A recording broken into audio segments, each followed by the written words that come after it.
Never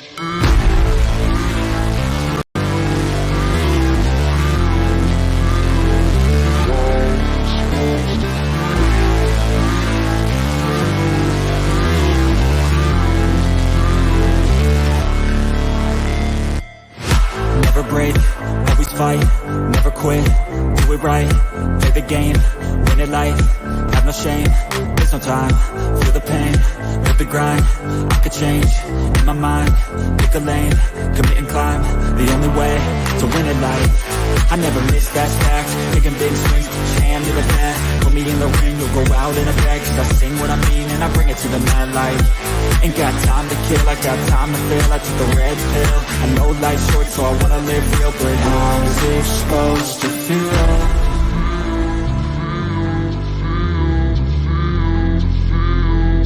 How's it supposed to feel?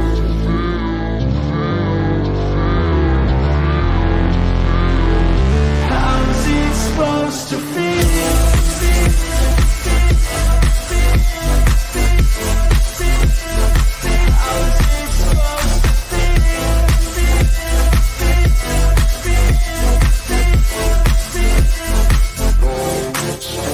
They wanna say my name, but they holding back. They wanna say they hate, but they know it's cap. I ain't play no games, I just do that's fact. And I don't feel no shame, it's a mood you lack. I go crazy, nah, but I ain't lazy. Track after track, I work on this shit daily. Pass me the jack, right as fuel, got me hazy. About to unpack all these things I've been chasing. I've got visions in my head, like memories after death. To be a legend instead of something you can forget. I'm living up every breath, I'd rather lead than be led. I'll fill the seats as I spread with every word that I've said.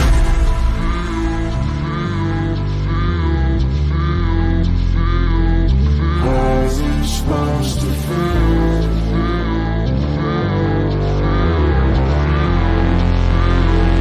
How's it supposed to feel?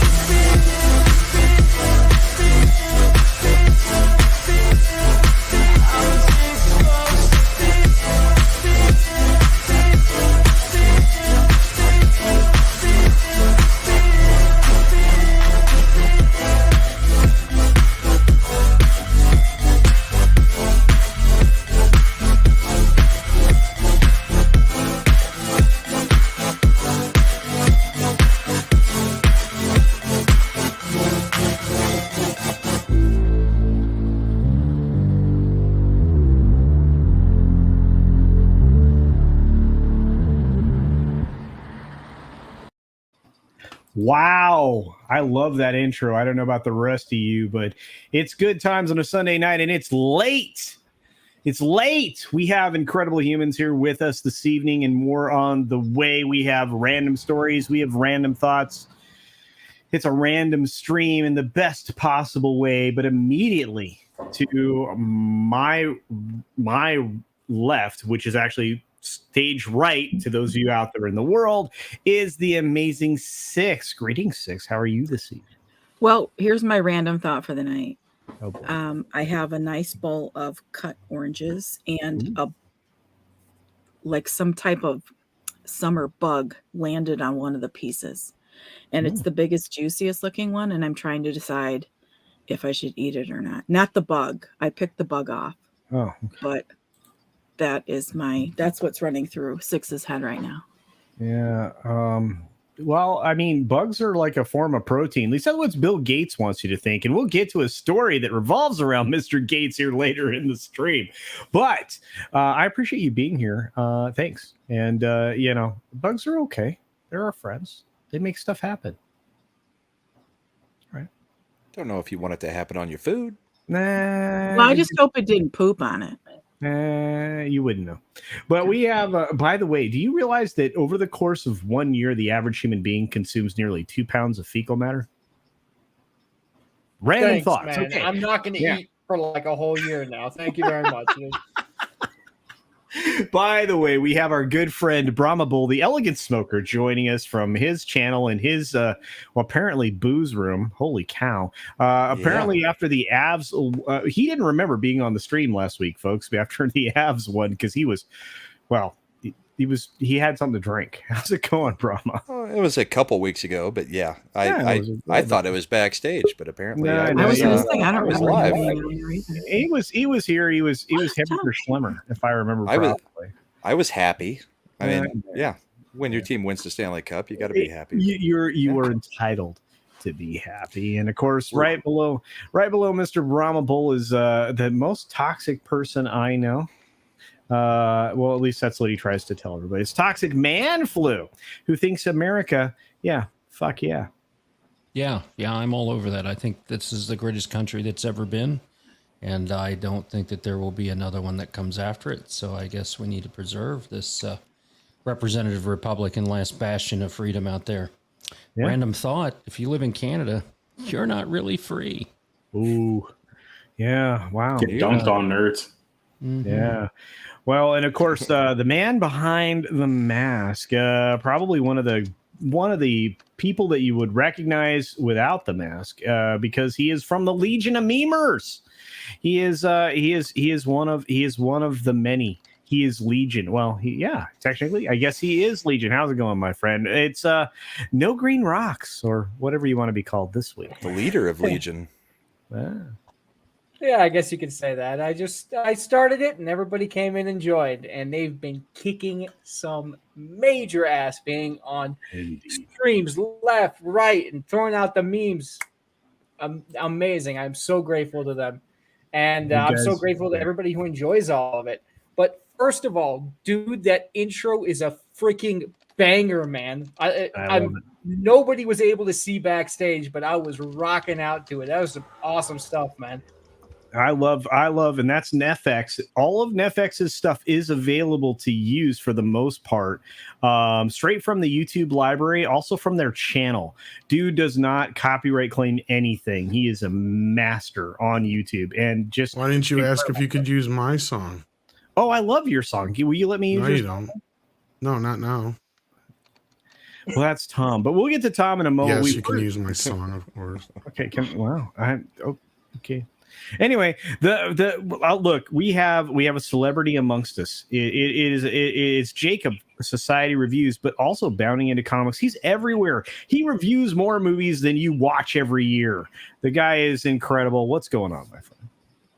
Well, I'm doing better than Hunter Biden or a former Japanese prime minister today. So, I mean, all things considered, I'm doing pretty well. We're swinging deep today. Coming in hot. Welcome, Jacob, I to the love it, stream. dude. Welcome, Jacob, to the stream. Of course, we have one of our two late arrivals. It's Tom from Midnight's Edge After Dark, Midnight's Edge Archives, Midnight's Edge Espanol. We have him. He's also got Mead Radio 1, Mead Radio 2, Mead Radio 3, and new channel coming at you, Midnight Snacks. What's going on, Tom Connors? We'll see how long my PC lasts. I'm trying to get some stuff together here, and it's being a pain in the ass. Windows already crashed on me. But good evening. Hi, good Tom. evening. I'm gonna have to buy you a new computer. Well, that's in the cards for this week. But I got 3 videos to edit in the next 2 days or day, and shit. Oh, by the way, one of them sounds like a banger. You gonna give a preview? Thor's already getting on post-mortem, one of the rarities where after the weekend after it comes out, because you can kind of guess where this movie's going to go. It's not going up from here, kids. Let's just say. You know the meme where they're carrying the the casket. Yeah, that is this film right now. But we'll get into that later. Of course, the last person here, the man, just one of the coolest dudes I know, Jason from Sci-Fi For Me TV. The guy has a studio like you couldn't possibly imagine, and look at that. He's got like 27 views. You can see the control center there with 70,000 monitors. That is sick, dude. Yeah, you have to. Yeah, hanging out over his channel is just amazing. He's live from the bunker right now. What's going on, Jason? Hanging out. Just sitting and drinking my coffee, and while you're listing all of Tom's new channels, I'm sitting here thinking about shutting mine down. I was like, Why would you shut down your channel? You have a great channel. I love it. Oh, I'm in a mood. I'm feeling old. I've been trying to get this guy to produce for me for years. Yeah, I know. Yeah, everybody wants Jason's talents, right? And he's like, nah, I don't want to do YouTube. What? Oh, yeah. Well. Now, one of the most under-discovered channels on YouTube. I tell people about you all the time, and I try to watch you when I can because you keep me posted. Jason and the crew over there does a great job of doing up-to-date news on just about every corner of pop culture you can think of. And they don't sit there and meander too long. Like if you're somebody who just wants if you're a fan of the old school like news style where they would just get in, get you the news and get the hell out, that's what Jason does. Like he doesn't sit there and dwell on it for too long. Of course, they do have shows that are discussing certain elements and he has interviews and stuff like that all the time. Oh, yeah. But your main program is one of my favorites because again, like I just said, you get in, give us the news. You don't sit there and beat around the bush forever. You don't, give your 2 cents too often to where it's just like, this is what's going on. This is what to expect. Boom. People have like your weather reports and stuff. Can we get a link in the chat? Tom is talking about one at a time. Go ahead, sorry. Jason. And then I was saying, Tom is specifically talking about our Saturday morning program. It's called Good Morning Multiverse. And It runs about an hour and a half to 2 hours because it's got all of the week's headlines, comics, books, movies, TV, sci-fi, fantasy, horror. We've got Comic-Con updates. So every time we get updates on vaccination policies or masking or schedule changes or anything like that, and that plus the weather forecast for cities that are hosting conventions. So that one's the busy show, and I'm usually up till about 2:33, 4 o'clock in the morning on Friday night, finishing it up. So. Yeah, you guys, you're incredible. The editing that you do is quite quality. Six, go ahead. We stepped over you. What Culture doesn't have the names up, and I don't want to totally make a jackass out of myself. Let me fix it. I'm sorry. Yeah, I pulled them wrong down. Channel. Yeah, no, what is the name of your? Oh, that's Sci-Fi for Me, T. Okay, yeah. I just watched. Who is that young lady who does the Salacious Crumbs? I just watched her. That's Mindy. That's Mrs. Voss. I love her. Yeah, she's awesome. Well, y'all have to tell her that. Yeah, and so even though you might be discouraged, Jason, I have to tell you one of the best things I've ever done is be on your Money Mondays shows, because you are one of the few people on YouTube that can make me get to the point in very succinctly, 5 minutes or less. So that's very good. Well, we're going to do that. We're going to do that next Monday too. Wow, you guys! Again, tomorrow Monday. Yeah, tomorrow is Monday. Yeah, tomorrow. Yeah, I feel like it woke you up. Anyway, look, I'm glad everybody's here. I'm surprised my producer's not here, Mr. Grant Gregory, although he's probably working on cutting some videos. We've got a lot of folks in the chat. I want to say hi to everybody if you guys don't mind. And then we're going to jump into actually a story that Jason shot me first because I thought it was good. 32 Flavors of Nick says, huge. That's right. It is huge. And of course, we've got deleted scenes out there. What's going on, Steven? DS Ford, The Atlantean, Hank, VP, Criticible, The Rainbow Knight. We've got Tim Hayes out there, Sean Estep, Ben Henniger. We've got, of course, my man, the editor, Mr. Grant Gregory. Fat Elvis is hanging out with us. Let's see. We've got a few other folks rolling in the door. Close is here. We got Rex Crema. I love that. By the way, that is one of my favorite icons because it's one of my favorite games. You guys ever play Mass Effect? No. Cool. That was big, no. Don't everybody answer at once. Fudge. Steven Ransom is out the Atari 2600. So. Oh shit, dude. All right. Well, which is sitting right over there. Hey, I've got one too. It's up in the closet. Steven Ransom is here. We got DS Ford out there. Keely Chow is here. Roll Tide. Dr. Dragon is in the house. Let's see. Who else? We got KRNet82. Sorry, guys. I'm going to run down the list real quick. Mrs. Flu. Yeah, my little hamsters were working overtime. They did need a gummy. The hamster needed a gummy tonight. I am fuzzy. Every time I get these migraines, I'm almost like out of commission. It's not good news. Let's see. Mrs. Flu, I love your avatar. Oh, isn't she great? Yeah, that 70s rock fan is out there. He may make an appearance here in a little bit. We got Soul Assassin and of course Judah Khan. What is up, brother? Let's see. Society is saying Ya Allah. There you go. Allah. There you go. Blah Yolmer. Holmeyer. I did it. I do that every once in a while. Mispronounced. We got Midnight Mike out there. Lots of other folks. I think I said hi to Tim Hayes already. Liger fan, of course. Common Nerd. What's up, buddy? There's Tox. He's on the panel. Hey, Stunt Brat. How you doing? Thank you for the thumbs up. We got Soul Assassin, the Chatimal. That's right. He's the Chatimal. So many other great humans. Let's see.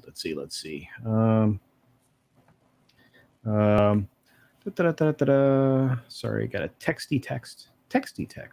Who else is here? Oh, hey, we've got Rohan Knight. I love that. Klaus Schwab says, "Eat the bugs, Six." There you go, Six. They're straight from the Bill Gates. Vegan, I can't eat the bug. Yeah, Bill Gates reminds me of Sam Jackson's character from Kingsman. Okay, yeah, exactly. Southern Belle, what's up? Say what? We got Forbidden Ruin in the house. Sorry, I'm scrolling as fast as I can, guys. You guys, if I missed you, it wasn't on purpose. I know I got a lot of legions in here. We got Release the McCracken and a few of the memers. We got Hank VP. I think I already did. Marby Dog's in the house.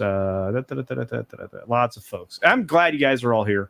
Let's get started because we got a super chat. Holy cow! How did we get a super chat already?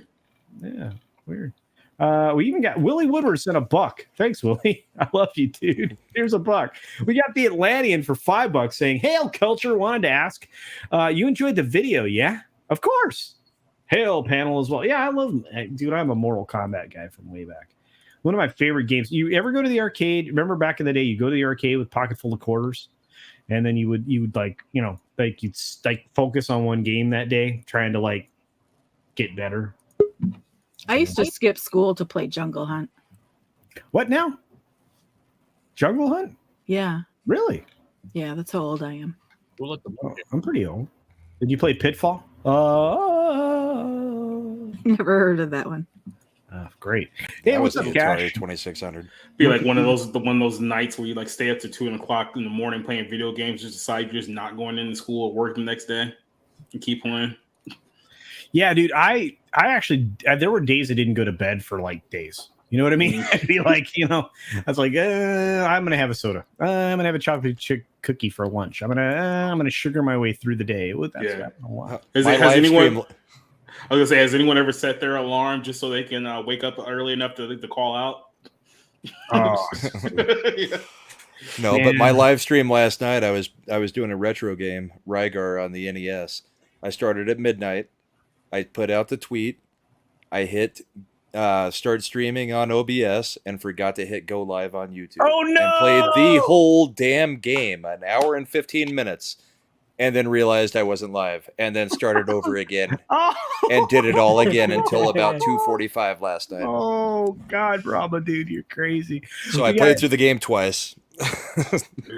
Yeah, we got Ruben here. He's still struggling. Guys, send lots of love that man's way. He's working through an illness that is not a lot of good times. So send good love to my friend Ruben Christopher Haynes out there in the chat. We've also got Timon Flip out there. There's a lot of other amazing folks, including Larry, who says pinball was my jam. Oh, we lost someone. Who did we lost? We got him again. Fat Steven Seagal. Fat Steven. Just missed us. Okay, all right. That was sorry weird. about that. Roger seems to be still having problems after the last 48 hours. Well, yeah, you're getting Rogered properly. And those of you in the UK know what that means. We got, of course, Larry, the name so nice you say it twice, and Jerry Minoza saying, I had a problem playing Pitfall. I didn't. I love Pitfall. We have Nikki D in the chat asking a question. Here we go for $5. Let's get started here. And this is a story I did want to cover. What do you make of Miles Teller's recent comments about being in talks with Tom Cruise for a potential Top Gun 3? Who wants to go first? Raise your hand. Too soon. Don't. Okay. Well, Fat Steven, but go ahead, Jacob. I mean, look, the film's already made $1.5 billion at this point. I'm pretty sure Culture's probably the blame for most of that. But I mean, yeah, look, we all know at this point this was coming. I mean, there's no way they were gonna let this cash cow go away. My only concern is Tom Cruise gonna essentially be the producer, director, and writer of this film like he was with the first Top Gun, or the second Top Gun, I should say, because I feel comfortable with this franchise if he just has psychotic control over everything, because otherwise it's the studio is gonna write this is gonna be a total disaster. Supposedly Taika Waititi is going to do the third one. No. Oh, great. Yes, woke titties. No. They're going to There's bring in. gonna be Alice in Chains playing for no reason whatsoever. It's going to be Love and Thunder in Sky. No, I don't think so. I think you're going to have the same guy that came to him with the last script. What do you think? That seems like the most successful thing, right? Guy understood the property. He came in there. Yeah. He pitched it to Cruise. Cruise took it to Paramount. We ended up with a great film. But anybody else want to venture an opinion on this? Yay. My opinion is duh. Why wouldn't they do another one? Thank you, Six. Yeah, I agree. The problem is Top Gun depends entirely on Tom Cruise. If he's not in it, then how many people are going to go see it? So wouldn't he naturally fit into the Iceman's role? Well, yeah, short enough, yeah. That's not what I meant. Except as the admiral. Except all this time he hasn't gotten promoted past captain because he's a disciplinary problem. Right. So you can only take that so far, I think. But he got that last mission in. You also have the corruption of the franchise mindset. We're now going to turn this in because then it becomes about the money. Yeah. It's not about let's tell a good story. Let's just crank these out. This is like what Lucasfilm was doing with Star Wars. But could they do a storyline where let's say it's years down the road and he's actually been training his son how to fly and it's not on the base no more, and then the son becomes the Iceman once he trained in the second one, or no? As long as it's Elijah Booth. No, it's going to be a Top Gun cinematic universe, ladies and gentlemen. They'll make it Top Gun Visions, and it'll have all different anime studios making different shorts about Jennifer Connelly's going to get a solo film for no reason whatsoever. No, I'm okay with that. I'd be okay with that, but that's for an entirely different reason. I'm glad the boss is in bed right now and not watching the stream. What they're going to have to do is bring in Jason Gedrick and do an Iron Eagle crossover. They just need Iron Eagle redone. That's it. They just give us a remake of that. But look, when this story broke, this story broke at butt crack of dawn yesterday morning, or this morning, I guess. I was like, really? Because to me, it all depends on the story. Tom's not going to make a crappy movie. I'm sorry, he's just not gonna. And we have folks in the chat that are supporting that concept right away. Gosh, I got to find this comment. This is the problem with YouTube. Stuff like skips and scrolls down. I think that Tom Cruise's character, they're definitely going to kill him off. Yeah, I don't think they should, but Kathy's correct, right? Kathy says Cruise is insane, but makes a good movie. And you know what? He knows how valuable this property is. He knows the value of entertaining people. Hell, before this movie, raise your hand if you saw this movie in the theater. I don't have any hands. I don't. There was a multiple movie. times. My hand is up. My hand's always up. Yeah. Right. So if that's the case, right? What was the first thing that happened after the previews, right before the movie showed? What happened? Credits. Tom Cruise came on and said it was made for all of us. That's right. He did? Yeah. Mm-hmm. Yes. Oh. And then he jumped on a bi-wing plane and hung upside down for his birthday. No, that was in Mission Impossible. And he thanked the people for showing up. Boom. I totally forgot about that. Yeah. And that was the first connection you had with this film, right? Somebody who acknowledged the fact that this film and this franchise wouldn't exist, wouldn't have become, a second film, even a sequel, without the audience and the fact that they were sitting their ass in the seats to watch this thing. Yeah. Your love of Tom Cruise has blinded you to the fact that he can make a bad fucking movie. He can. Yeah, he can. In fact, in the last 10 years, I would argue more of his films have sucked than have been good, but the ones that have been good for him. In this case, I'll be curious. I'm not taking this too seriously yet, unless Tom Cruise really has something like you just said that is really kind of getting him excited to do another story. Because even Brian Robbins in his interviews made the same joke I did when everybody kept asking him, like, yeah, ask him in 30 years, basically. What if they decide to marry the two ideas and shoot Top Gun 3 in space? Oh, wow. That'd be incredible. What if Top Gun 3 that'd be jumping the shark, though. What if Top Gun 3 is about Tom Cruise's character about Top Gun 1 and 2 and it's just his documentary? while saving everyone from the film set in space. I wouldn't expect the Top Gun 3 to necessarily happen. Well, I think they'll probably kick back, see how Ghostbusters Afterlife sequel does. Yeah, and we'll because I don't think they want to jump the shark on this one right away. So, and there are a lot of great points being made here, and you're right, Kitty Bear. Mummy was an awful film. I don't know. What do you think, Jacob? I remember it being trash, so yeah, I would concur. Which was worse, though? You're talking about the new one. Between which one? The Tom Cruise one. Which was worse, Dracula 2000 or The Mummy? Ooh. I don't know. Look at the look on society's face. Because you're asking me what is worse, a boring movie or a shitty movie?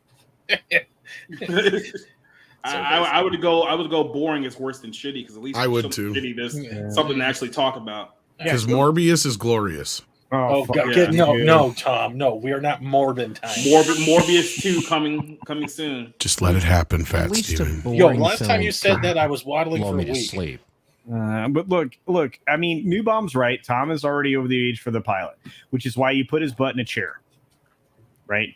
He can train these guys from a chair. He can't train them in the cockpit, and I'm good with that. I wanted to see the character go full circle. Cock.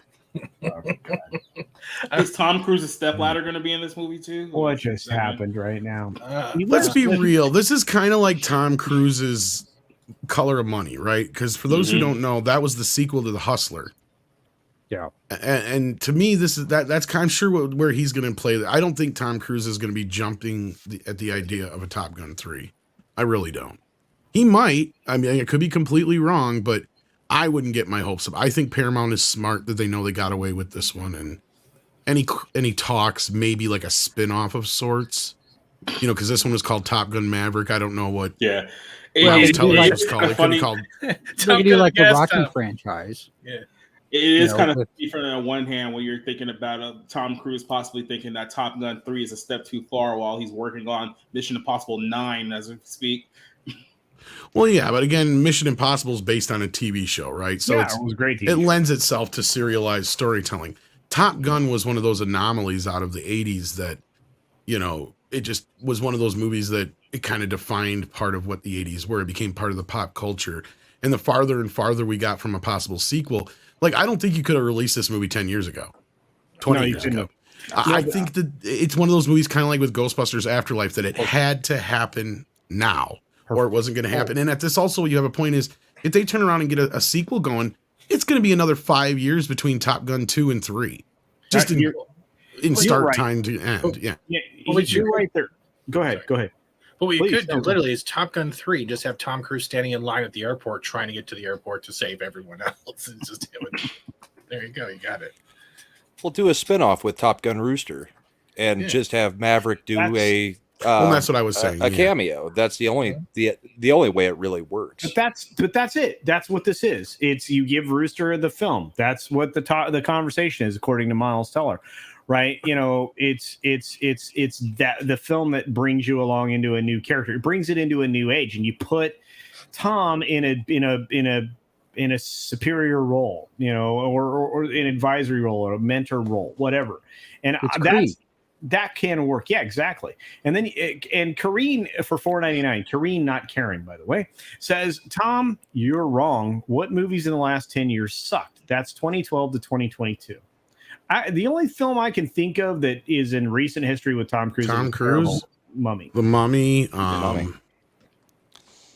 Let's see. American Made wasn't that bad. John Mulaney playing Kirk. How about that one?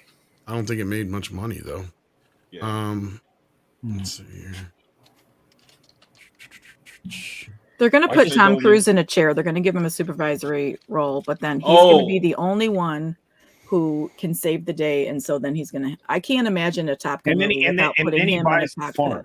The six, and then he the other farm, right. The other bad one was Jack Reacher 2. I was gonna say you got Jack Reacher, Rock of Ages was me. But hang on, Oblivion. Hang on. 6. So he buys the farm in the film, right? That's where he dies. Yeah, that's going to be his last stand. He's going to be. Oh, so he doesn't die in this one? Well, shit. Spoilers to me. No, I'm just kidding. Now he doesn't want to see. Yeah, because can you imagine Top Gun without Tom Cruise up in the air flying? No, I don't know. That wouldn't be Top Gun. I like. Yeah, that's I kind of the Hate whole though. problem. Is Goose isn't what was the draw for this movie, or Rooster? It was Maverick. Yeah, but that's why you bring it along, right? You introduce a new character so you can move it forward, and that's the problem with a lot of the ways that the MCU's fallen apart, right? They instead of bringing characters forward, they kill them, Or they just tear him down systematically Or throughout the course of a swap them. decade. Yeah. As long as Tom Or Cruise reswap. isn't drinking green titty milk, we should be fine. Yeah. Force goes. the comments are gold in the chat. You guys are just crushing it. Maverick is already over retirement age for an 06. Mandatory retirement is 30. There you go. Thank you, Radioactive. I know. It doesn't matter. It's still good storytelling. Top Gun 3. I visited the proctologist. Do we know Alfred's how looking- old his character is? I don't know. I 29. know that this dude turned 60 and he's hanging upside down from a biplane in the middle of the freaking sky. So Jesus. Crazy. I mean, what do you want? Can you? I've made this point before. Can you imagine the actuarial tables on this guy? The insurance policies Yeah. have just got to be through the roof. You can't afford the insurance on the suit. You realize he does 2 jump stunts in this next film, right? One of them freaking cliff jumping a motorcycle into a parachute stunt. That's him. And then this dumbass plane thing that we got to see for his 60th birthday from the director. I'm like going, are you effing kidding me? But what you didn't think he was crazy when he strapped himself to a moving plane and then which took off in the air? That was also not okay, right? Yeah. Even if you listen to like the director's cut, the director was like, "Yeah, if he like flies off of this plane, like he's gonna die. Like we have no possible way to save him if this thing goes wrong." So, All right. And 6. That's why you save that stunt for last. Yeah. Yeah. 6 put a member chat in here. I'm searching for it. 6. I'm sorry. So before or after Kareem? It was up there a ways. yeah. You're gonna have to go back. Somebody said, "Do we forget It's at Rock 10:59 my time, so it's the minute before the hour. Yeah. Right above Fat Elvis. I feel bad. It's so hard to catch the member chats now, guys. And it's, believe me, I'm not missing them. There's just a lot of you now, and boy, do I appreciate you. Goodness gracious. You Well, guys that's why I have those asterisk. Those I know, and that's why I Starburst love you. asterisks. That's why I love you. Do you want to laugh? Culture? Do you want to laugh? I always want to laugh. I shared it for you if anyone hasn't seen it yet. Wait, So I'm not taking digs. I'm just saying this. Babylon B came out with a good article. which one? The one underneath. I'll get there in a sec. I really have to read this member chat. Or I'm going to be sad. Hang on. Whose member chat was it, and can they repost Was it Nick Weiser's? Yeah. All right. I'll just copy and paste it into private chat. You can No. read it from there. But okay. Fat Elvis is here. Fat Elvis. Remember for 14 months. Who's It was it. Horrible. ready I for was in your Madam chat Web? a few days ago and you ignored me, says 6. 11:59 member chat. That was a private message to Brahmaball. Oh, no, it wasn't. It was in the freaking chat. Yeah, but I put his name. You're not supposed to read words that come after somebody else's name. Oh, I didn't. Oh, I'm That's sorry. cat, Culture. that's 11 cat etiquette. 11:59 culture above Andre and above Fat Elvis. I'm barely above a caveman. You guys are like, hey, giving you. Okay. Fire is on top of Fat Elvis and under Quest from Andre. Quest for Fire. Speaking of Andre was great on today's stream. Oh my god, it's in the private chat. I think Yeah, Brom. Yeah, You Brom. know what I'm Sorry, waiting but- for from you, Culture? Huh. The blooper reel from your brand new DIY channel. Oh God, no, you're not. That'll be bad. So, 32 flavors of Nick Weiser's been a member for a long time, 14 months. Remember, he's a Rewards Club member. Says, "Who's ready for Madam Web?" Oh god, Who? I don't know. that's a Spider-Man spin. It's a Spider-Verse spinoff. character. Thank you. Well done. Well done. Emma Madam Web Roberts is- just joined that show. Yeah. Madam Web is the character that was supposed to help Peter find Mary Jane, who was trapped through the portal from the cartoons from the Fox Kids, and we never got that ending. The Funny. real Mary Jane, not the Not the Zendaya. water, not the Hydro clone. No, the real Yeah. Mary Jane. Remember how he defeats Peter Carnage? He brought Uncle Ben from the universe to calm him down. That arc ended, and it ended with Madam Web and Peter going off to find the real Mary Jane, and then went back to episode 1. Screw you, Fox Kids. Yeah, that was not great. But let's do this. Let's do this. Let's do this. We have Kareen, not Karen, for $4.99. Of course, that's actually just Kareen now. But Jack Reacher was so good, they made a streaming shows on Amazon based on that. That's a success, y'all. Tripping. No, actually, you're 100% right. By the way, one of my favorite authors writes this Jack Reacher series, and the Reacher series is incredible. And the show on Amazon, the bomb. Yeah, no, I was a little bit worried because I read the books too, and I was a little bit worried because some of the scenes in the books are a bit graphic, and I was like, how are you going to put that on screen? But they did a very good job of it. Yeah, they did. They really did. I don't know. Anybody else get a chance to see Reacher yet? Yes, and I don't know that they're linked, the movies, and They're not. It's linked in the same way Tom Clancy is linked with Jack Ryan. I saw the movies are nothing to do with the series, in my opinion. I mean, Did you it's guys just also based on the see same thing. The new one with Chris Pratt that came out? Terminal List. Yeah. Did you guys see that? I haven't been able to. It's on my list. I have 2 Indian cinema films to watch before I get to that one. Both are cool. So I've had a question roaming around my head. Which one was better, Jack Reacher or the Terminal List? Reacher, the show. I can't answer that question yet. When I watch Terminal List versus Reacher, I'll give you the answer. I don't know yet. I like them for what they are. Okay. They're entertainment.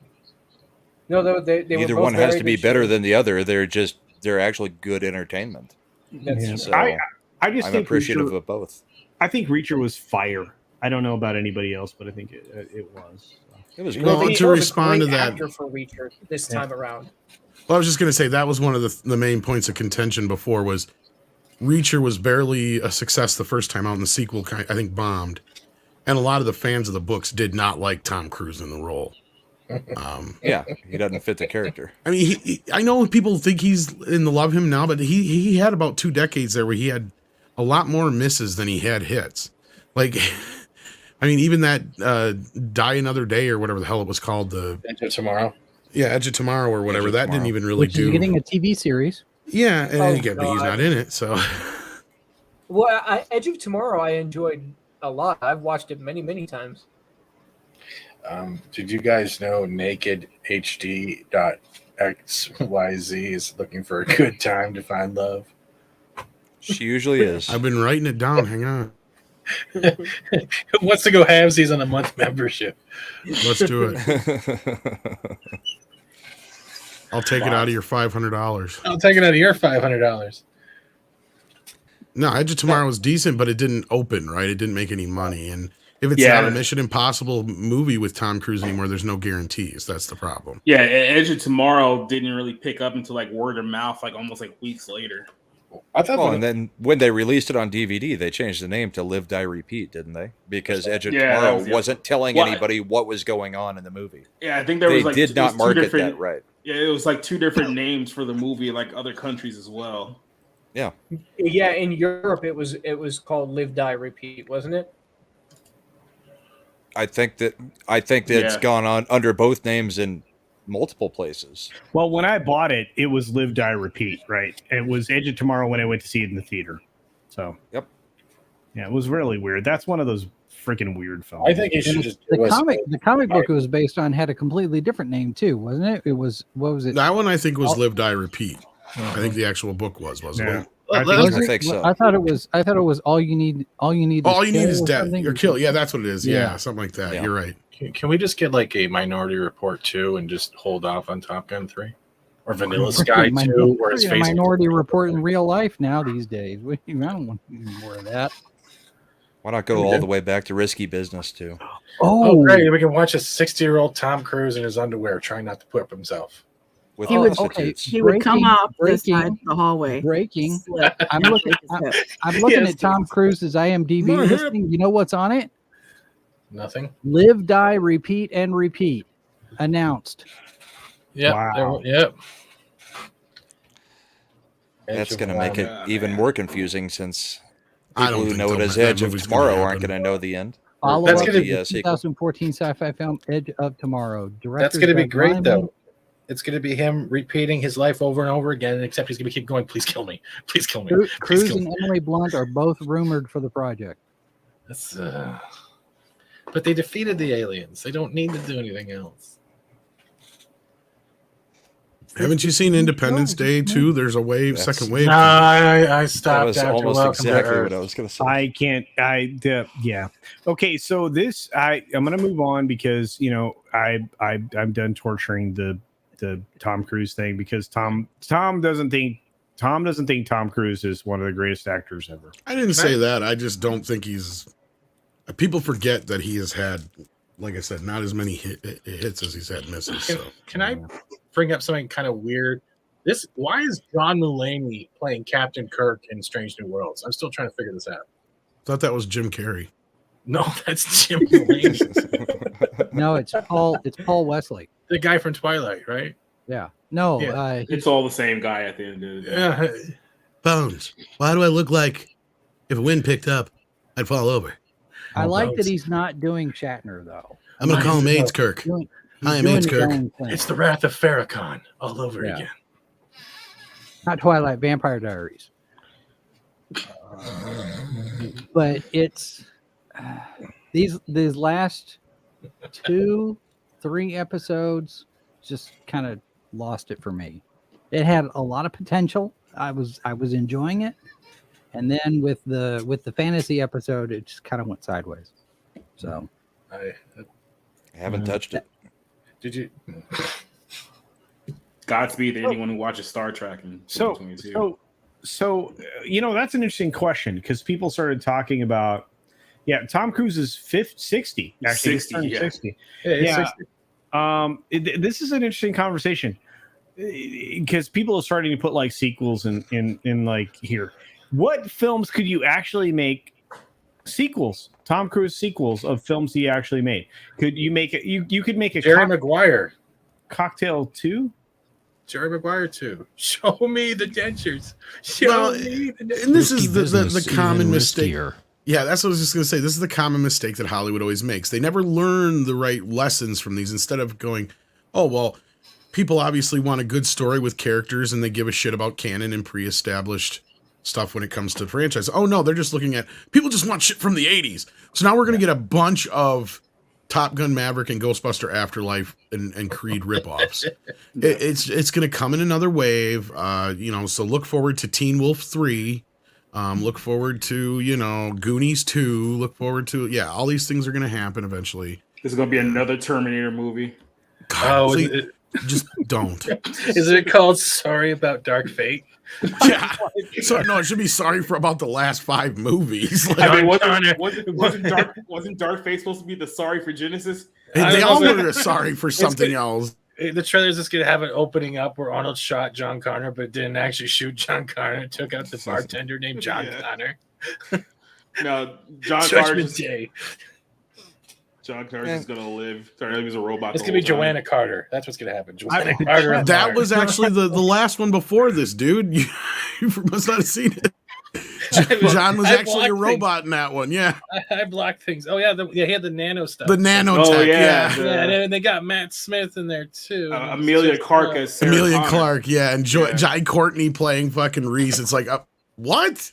If anything, Jai could be playing like a Terminator. I don't know about Reese. Like, what the hell? Why did the Navigator do?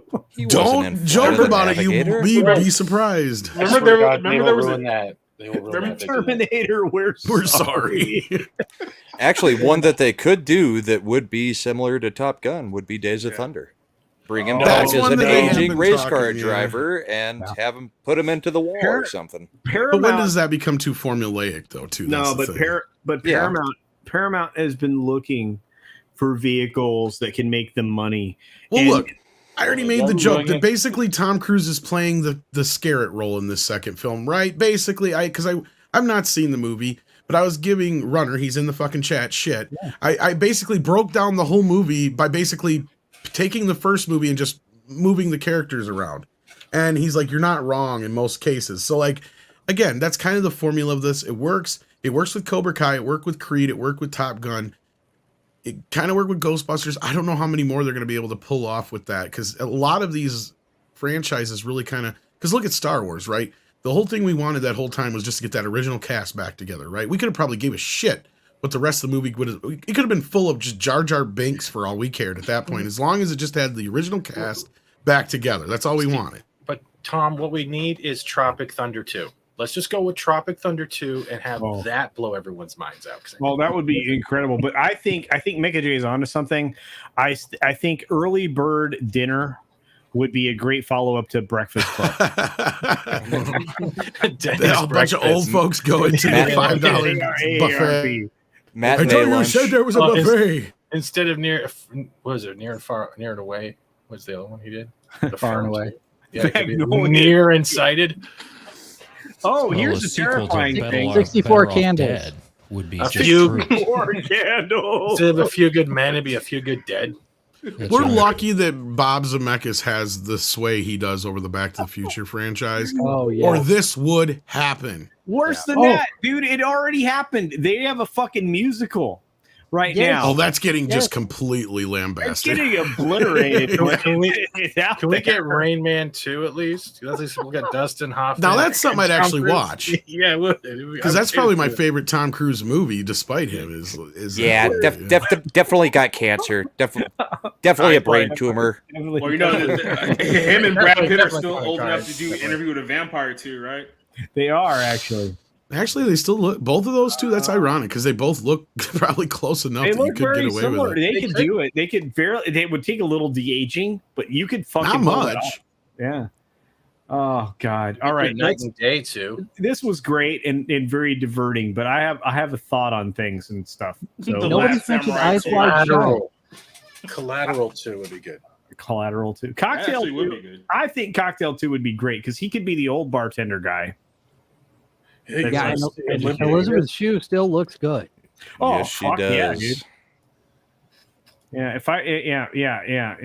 I'm not saying anything else because I can't trouble. Look, this is a story that was brought to me by Sci-Fi for Me TV. The guy over here is super special. Who are they? Studio. That Are they white? Some lame YouTube channel. Yeah. It's not lame. I fucking love it. If you quit, Are we I'm actually talking talking about like a group when we say they, or was it like Ezra Miller type they? I don't know. I found a weird. No. You guys got to check them out. We have about 6 right now. We've got about 6 on staff. Volunteers. Oh, that's fine. Okay, so we have a story that was brought to me by Jason, and this one's fun. We talked about it backstage before we got the show started. This is a good time. Ready? Here we go. Woo! VFX artists are refusing to work with Marvel due to stress and unrealistic deadlines.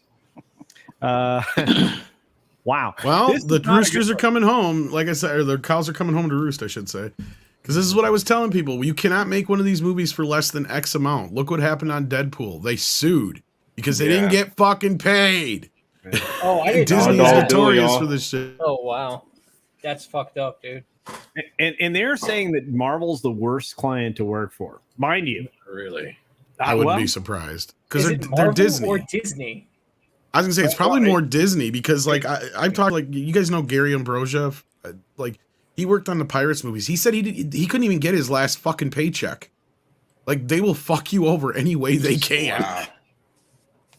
Well, this article specifically calls out Marvel as the client, but yeah, I would imagine that Disney's probably in that same category. Well, look at Lucasfilm. They never used to be that way, and then all of a sudden, the artists and the or more so the authors, were getting their residuals. Yeah, but that was Disney because SIFWA called out Disney on that. Yeah. Well, that's my point. Is once they took over Lucasfilm, look at what happened. George would never have let that happen. That was the older author. That wasn't the new ones that they have coming in. All of the legacy no stuff. Problem. Yeah, regardless, when it was published by 20th Century, Disney came in and said, "Well, and they felt that they didn't have to honor their previous things, and that's the thing is George would have made sure it was done right." It's just messed up. And so we're getting into this article, and thank you for this, Jason. This is beautiful. Sure. Okay, so we're going to start here. VFX artists are speaking out against Marvel, with many refusing to ever work with the entertainment giant again. This comes as artists share accounts of unworkable deadlines and immense pressure, leading to stress and unsatisfactory final products. Many have requested to never be put on a Marvel project again, saying that the studio has the worst VFX management out there. The allegations have been made on the subreddit RVFX with artists across the industry sharing their negative experiences with the company. Almost no one in the subreddit has a good word to say about the employer, with many saying that the money and star power aren't worth tolerating such poor working conditions. In a thread titled, "I am quite frankly sick and tired of working on Marvel shows," Reddit user Independent AD419 expressed their frustration with the studio. "Marvel is probably the worst methodology of production and VFX management out there," they write. "They can never fix the look for the show before more than half the allocated time for the show is over. The artists working for or on Marvel shows are definitely not paid equivalent to the amount of the work they put in." Others in the replies are quick to agree. On Thor, they ask for, well, here we go, for a complete mini sequence 2 or 3 weeks before deadline. That's crazy. Oh, What the damn. Well, and when they're talking about not having the show the set fixed, I think they're talking about not having the look as far as like the design of what the show is going to look like, the aesthetic on it. It gets worse. Yeah, we actually might have to play that video that I just sent in the P chat real quick, because I think I'm starting to put a couple of pieces together as we're reading this story, as far as the whole like VDX goes and how the professionalism of a lot of these Marvel shows and movies are as well. But you keep reading for now. No. Please continue. Do you have something? You can share anything you want. I'll pitch it. Oh yeah, I already pitched it. It was a short little clip about Taika Waititi, or David Cohen, as I like to call him now, and Tessa Thompson talking about a scene that I guess they worked on like during the film, and it really just goes to show like the lack of care that went on behind the scenes by the guy who's supposedly running the show. And I'm also thinking about the fact that this was a movie that cost $250 million to produce. So this is probably one of the most expensive like solo films, like non-Avenger movies that they've done up to this point.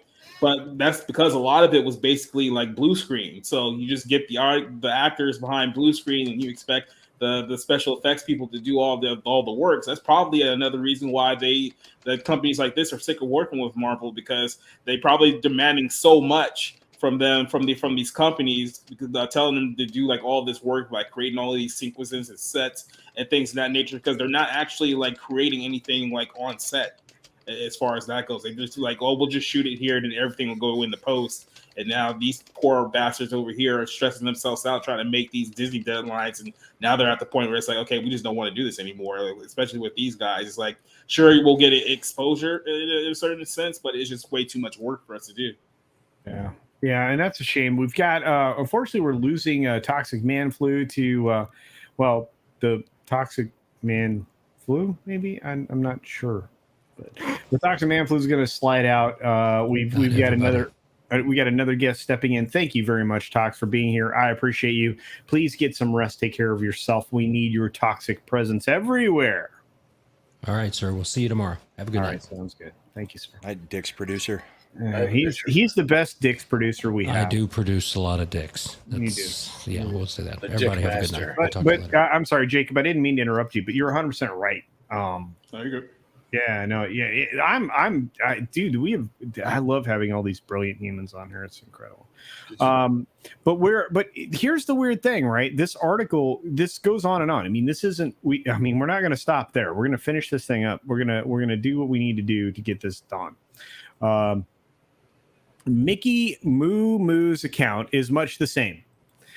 I request not to work on Marvel movies and TV shows. Unfortunately, they're becoming our biggest client. They expect a smorgasbord of options so they can change their mind 3 more times. Those who haven't been able to avoid working with Marvel confirm that it hasn't improved in recent years. I'm on 3 years straight of Marvel. Welcome to the 7th level of hell. Another user shares their time at Marvel has been a black hole of sleep deprivation and eating bad. I imagine all the reshoots don't help the cause either. Lots of ramen. I mean, how much did Doctor Strange get reshot? It was a ton, No, and that right? goes with what I've heard about Kevin Feige, is he is so close to the chest that these guys don't get any heads up. No. They get shit thrown in at the last minute. These guys don't like to pay overtime. But they want them to basically create like 80% of their films for These them. guys don't like. But the thing is they're going to get away with a lot of it because, as you just heard, they're clients, right? This isn't. Yeah. This is like one of those situations where it's not so much it'll lie on Disney and Marvel, it'll lie on the bosses. Who the fuck is allowing them to say yes to these ungodly deadlines, right? It's on them. But if they're not interested in working for them, why not sue for breach of contract? Well, because there's no way they're they're going to gonna have to win against unionize. Disney. Sorry. Yeah, that's part of it. But having worked in advertising with having to deal with clients, a lot of times on the advertising side, and we're talking just 30-second spots, a lot of times none of them have any idea what they want. They have this one thing that they're maybe thinking they might want to try. And for me, it's going in and trying to dial down to that one. Okay, what's the one message we want to put in this commercial? What do you want people to know when they're done with this? And try to build out from that. And half the time you put this thing together and then I had one client, we put together a 30-second spot, and I had modeled it on the opening title sequence for ER because it was a hospital and they were introducing the new TPI treatment for stroke. Oh, wow. And so I built this thing, and she showed it to everybody and their dog, and everybody had an opinion and a suggestion. So we kept changing this thing based on the latest person that she talked to.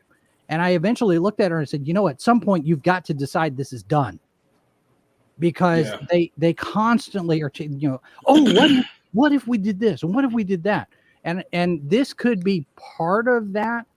But you also have to deal with your salespeople, because I was working at a TV station. The salespeople would sit there and go, "Oh yeah, we could do that," and then we've got to deliver. And I'm looking at the salespeople, I'm like, "Why did you tell them we can do this?"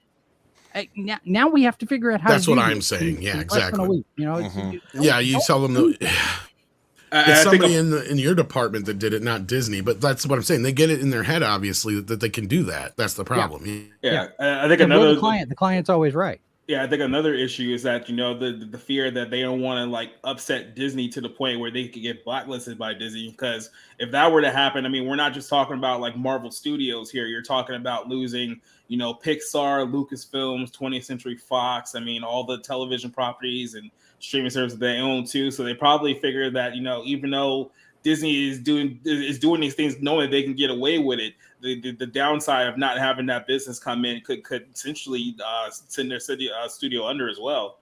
That could be another big issue for them. Yeah. Well, what's funny is Disney owns Industrial Light and Magic. They do. ILM. The biggest VFX house ever. Yeah, there's a documentary on it. What are they doing with it? So that's my question: is where are these guys coming from, and are they the subsidiary of a subsidiary? Are there who's making these deals? Who's allowing the demands to go through? Because at a certain point, something's going to give. That's where taking us back to Deadpool is the animators just turned around and sued.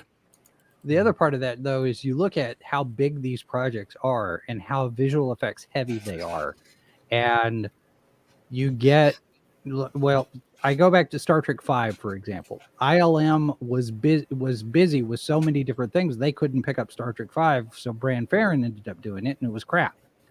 But you have so many effect shots.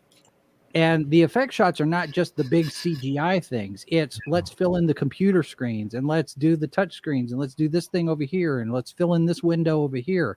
And well, so one effects company can't handle everything. 12 different VFX houses on these big blockbuster things, because they've got so much, they got to spread it out all over Hollywood. But wasn't there an article just like a month or two ago that they were literally sending it worldwide, almost like Bitcoin mining, saying, all right, let's get as many computers on this as we can to try to get this done in a week and a half. Well, there's probably tons of data farms in Korea and shit. I wouldn't be surprised. Yeah. But the biggest problem is, and this is something that I think most people overlook, is most of these major VFX houses have been bought by production entities to keep them for themselves. So Weta Digital is owned by somebody else now. So instead of being available to everybody, they're now only available to somebody. Are they owned by Lionsgate now? Yeah, and that's become a real problem. And Jason would know this. it's that incredibly limits the work that they're doing. I mean, Disney owns ILM, and for some reason they're outsourcing their VFX. Why? Because they charge the big bucks for somebody to use ILM. And everybody wants to use ILM. Also, amongst Disney, how many movies are getting worked on at the same time? I mean, there's Disney, there's Marvel. ILM can only do so much, right? Right, exactly. And that's what I'm saying. If they were to use them? For them, it makes more sense for them to farm out the work for ILM for other studios, and then they'll farm out their work with smaller independent studios, and that's where we get these situations like this. Then they get screwed. So, by the way, we added a human to the panel. His name is it's that 70s rock fan. Good evening, everybody. Yeah, he knows things. It's another bald. You missed my now stale member chat, which was the ideal Tom Cruise movie sequel mashup would be A Few Firm Men. I can only post the member chats in chat. I can't make him read them. or the firm even firmer. A Few Firm Men, I think, would be the best one. I'd just like to say before we go on, this is a great conversation, but I'd like to say happy birthday to Ronnie James Dio, and we miss you. We do. Ronnie James Dio. You would have been 80 today. And a rainbow. It's like Disney saw it upon themselves to insult him by releasing Thor on the weekend of his birthday and using that song. Well, there is the rolling pin cut coming though. Oh, fuck. Let me beat somebody to death with the rolling pin cut. No, anyway, share it, Culture. I've been down there for like an hour. Deleted scenes says Extraction was the best Thor movie. I see what you did there. Like Maverick was the best Star Wars movie. There you go. Since the originals. That's right. Am I caught up 6 on the member chats now? Nope. No. All right. Well, Thor picks up a rolling pin, unlocking all the powers of Jane Foster. Nice. Well, if you've seen the movie, it ends that way technically. Yeah, I mean, quite literally. Yep. Pancake. Thor's a bomb. So, anybody surprised that Hollywood studios are exploiting workers? I mean, it's been going on for over a century. So. Yeah, I mean, to be honest with you, they should be lucky they're only being exploited. All things Well, it considered. depends on what island you're working on. Yeah. Right, yeah. The exploitation comes in all forms. Mm-hmm. I have to do what with the VFX now? Put it like that, they might be getting off lucky. Why do I have to take my pants off to do this piece of compositing? Why is this couch so sticky? All I want to do is Pixar. You want to play Valkyrie in the MCU, don't you? I don't want to be called Karen with Okay. Let's finish this article just for once. I've never finished an article on this show. Hey, Joe Pesci. Okay. Okay. Who gets screwed? Leo gets. Anyway, here we go. Back to Leo gets screwed. That too. Man. What the hell is right there? It's because I shared stupid Stevens thing. God dang it. Oh, it's my fault. You closed the window first. All right, here we go. Those who haven't been able to avoid working on Marvel confirm that it hasn't improved in recent years. I'm on almost 3 years straight of Marvel. Welcome to 7th level. No, I know. Calm down. Another user shares that their time at Marvel has been a black hole of sleep deprivation and eating bad. So it's like working at Midnight's Edge? No. There you go. Yeah. Thanks, Andre. We're kidding, boss. We're kidding. No, he's been getting on my case about how I eat. I can tell stories about you here. eat like shit. At 6, Tom eats like shit, huh? It's not great. Does nobody have a rice cooker anymore? I think he had a fruit once last month. I sometimes forget to eat. Culture, when you said people eat 2 pounds of feces a year, was that in one sitting? No, it's not all. Only when you're working for Disney. Only when Daryl you're Brewer is a new member of the channel. Fuck, That dude. seems very suspect at Disney. No Green Rocks goes for the home run. Wham! Only if you're working for Disney. All right. Who else in the house? We got, of course, Daryl Brewer's a new member. Good to see you, brother. Thanks for being here. See Daryl. Happy birthday, Daryl. Yeah, that's right. Happy birthday, Daryl. They're at a birthday today, everybody. Say happy birthday to Happy Daryl. birthday. Happy birthday. Happy birthday, Carol. Okay. Get drunk All right. for me. Man, wow. Another thread from 3 months ago contains even more damning accounts of what it's like to work with Marvel. These allegations were shared when another VFX artist, 3 months. That's like every time they have a movie. That's right. Was disappointed to lose out on an opportunity to work with Marvel, something their industry peers reassured them was no great loss. I'm on my third Marvel project in a row and literally just woke up at 5:30 a.m. on a Saturday with stress going, I don't want to do this anymore, writes Randevere. Or Rand DVR, depending on how you want to read that. It's 6 a.m. now, and I am making a reel to apply someplace that has projects other than Marvel because I can't do this anymore. Mickey Moo shared a particularly shocking account of the time working with the studio. Marvel has seen grown men punch walls and throw monitors from stress. I broke down a couple of times and have seen the strain it can put on marriages. But hey, the money was fantastic. Fuck Marvel as a client. The credit name is not fucking worth it. Evidently, the money wasn't as amazing as they're saying, though. But the money may be amazing. It may be these, there's a lot of people that don't have a work ethic anymore either. I mean, that's another way to that look is at true. it. We are looking at an entire generation pretty much that doesn't want to work. If you're getting paid multi-millions of dollars to do something and you've got a deadline, you get it done. That's another way to look. This is in the pro wrestling world, what we call a heel program, where you have two bad guys and there's no one to root for. Yeah. Yeah, that's right. Yeah.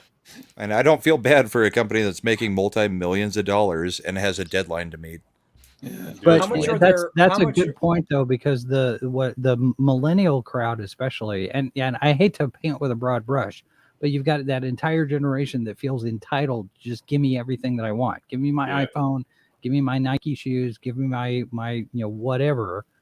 And I don't want to have to work for. I mean, look at how many of them are wanting universal basic income. Just pay me to stay home.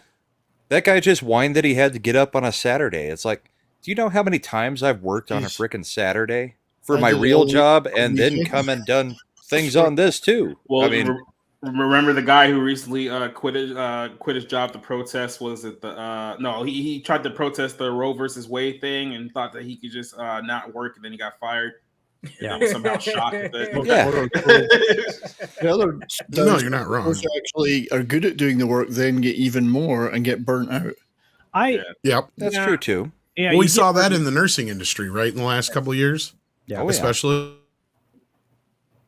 But we're running at this point. No, you're not wrong, because I recently posted a video where I was dealing with some bullshit at Taco Bell. There was 6 people working, and they're like, "Oh, nobody wants to work. There's not enough people to run the kitchen." I'm like, motherfuckers! When I was your age, I was running a Taco Bell shift with 3 people, closing the store at 4 a.m. What the fuck is your excuse?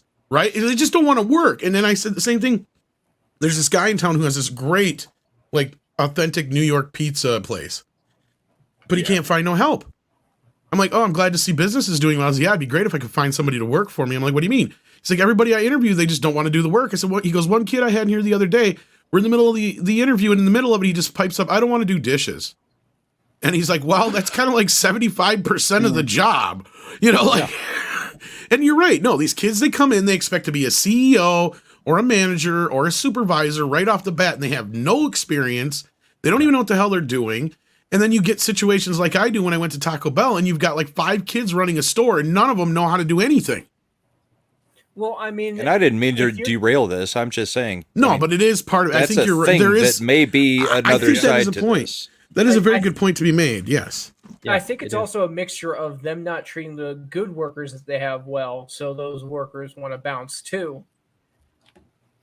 Well, it's that, and it's you can go to In-N-Out and make $25 an hour, or you can go work at something that may be a career, and you may only be making $18 an hour, but you get benefits. But most teenagers to 20-year-olds, or anybody who's got a college degree who thinks they should be making 6 figures, is not willing to put in the time to get to that 6 figures. They just think they're owed that because I seen a comic the other day that had this guy. He's like, You know, he's got his diploma in his hand and he's sitting there and he's just graduated. He's like, I got all this student debt. What am I going to do to pay it off? And then some guy in the background mowing the lawn says, get a job.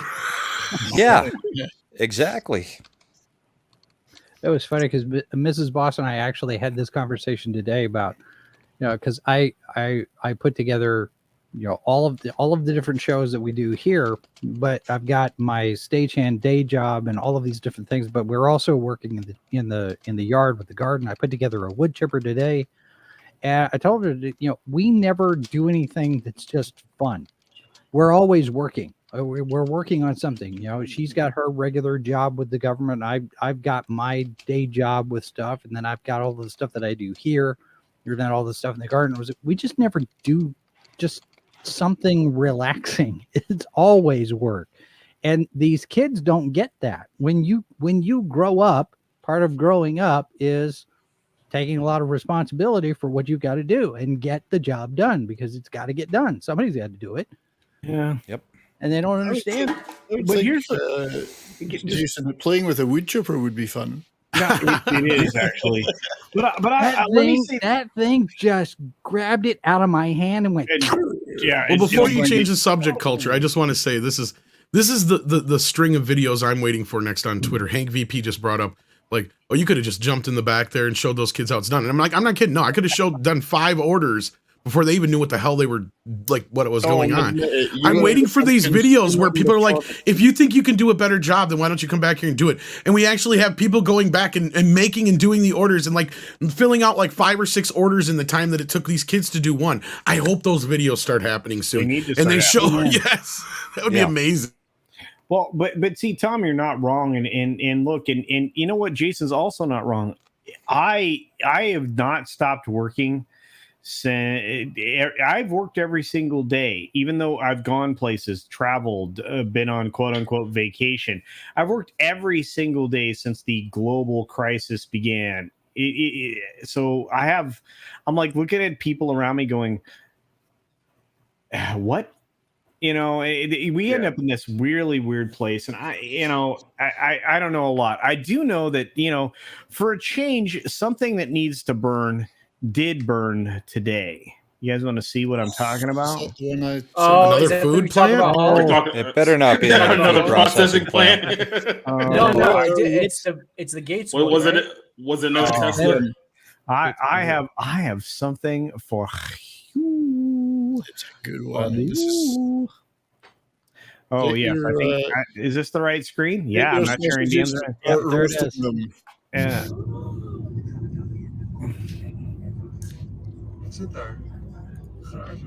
That is a hell of a fire. Is that a Sonic?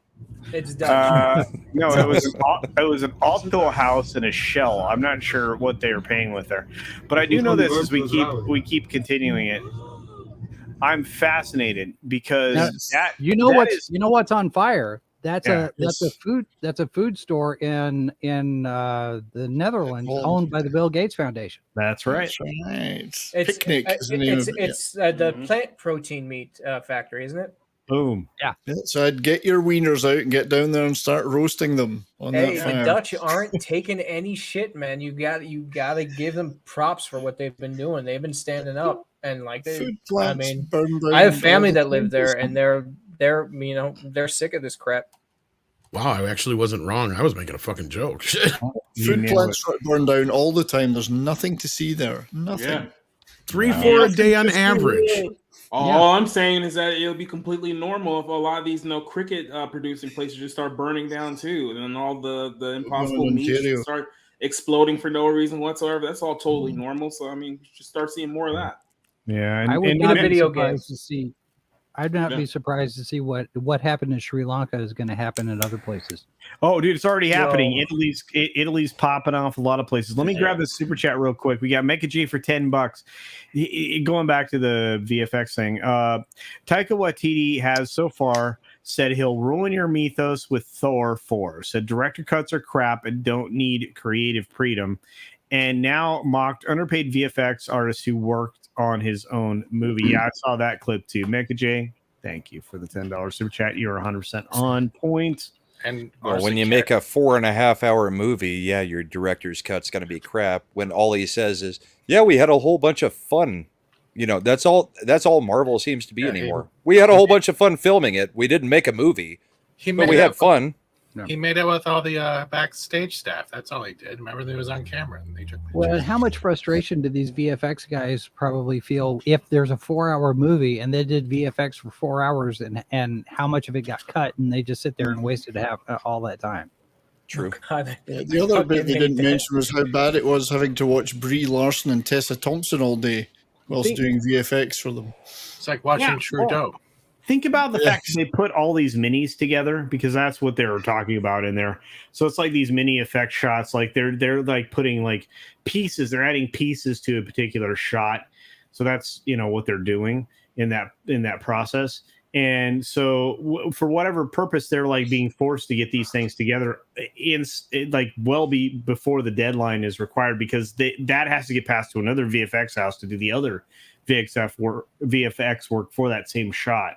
So they're constantly rushing. And and a lot of this stuff seems to fall on the FX houses, right? Like, you can blame Disney all you want, but in the end of the day, it's the effects houses that are giving them the quotes that are saying, yeah, we'll get this shit done with this amount of money.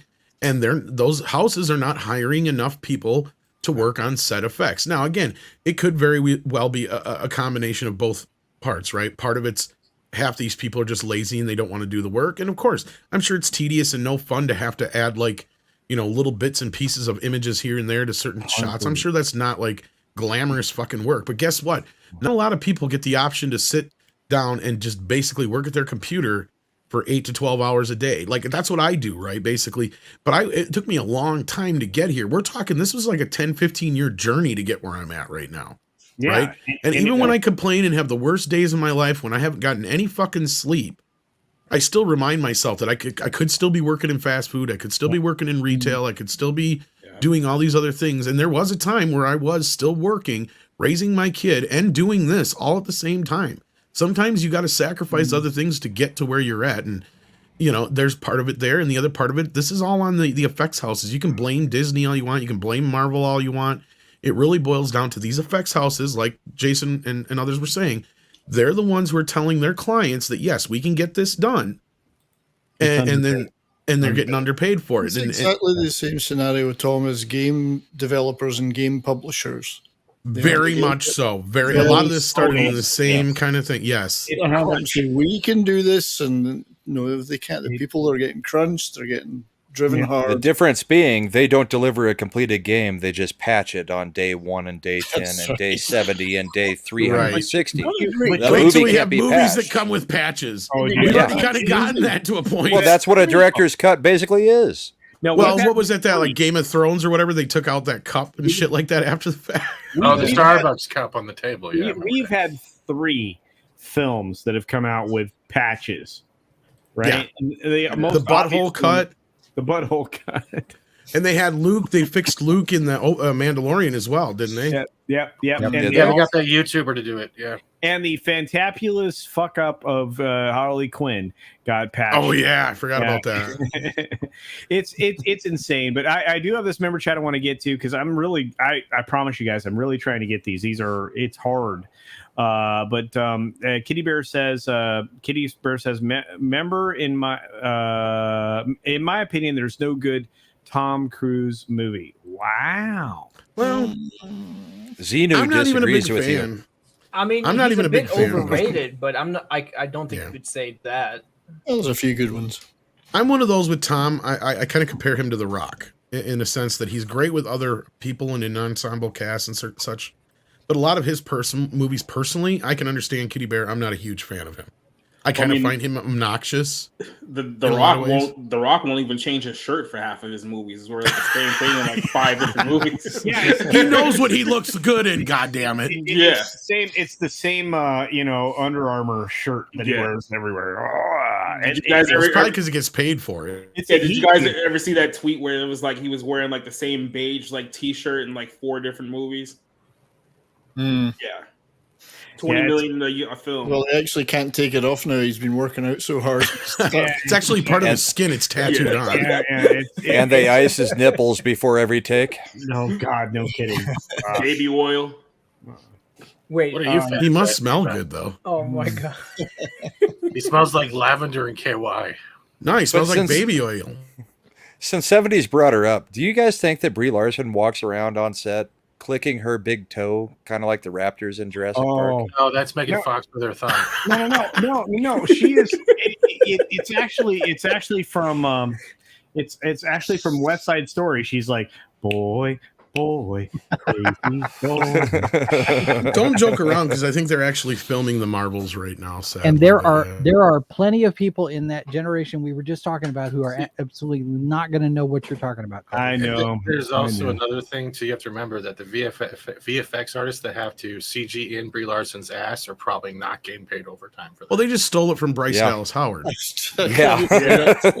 She has a lot No, of they people actually just around. photoshopped like one of the arms off the Rock and just like copied and pasted on top of One of his boobs. Yeah, his boob is her ass. Yeah, that's it. That picture of Bryce Dallas Howard was amazing. And then you look at that side by side, and it's like, why would you do that?